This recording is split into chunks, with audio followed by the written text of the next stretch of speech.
Thank you, President, Mr. Commissioner, colleagues.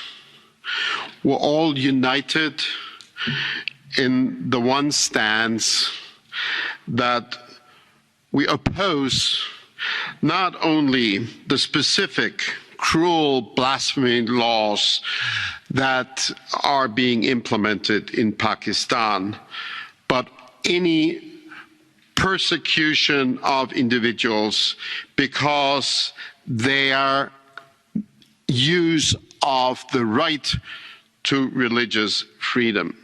In this particular case, we're talking about a Christian couple that is under the threat of the death penalty.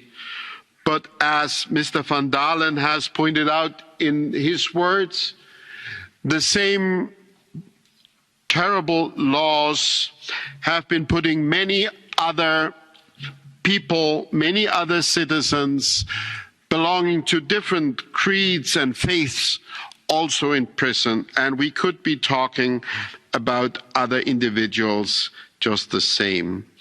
We're not making a distinction there. We support wholeheartedly the religious freedom, including the freedom not to profess a religion, and we should indeed support, as the colleague has just said, interfaith dialogue also in our own home countries to give a positive example of how to deal with religious differences without allowing those who would want to turn that into antagonism to prevail. Thank you.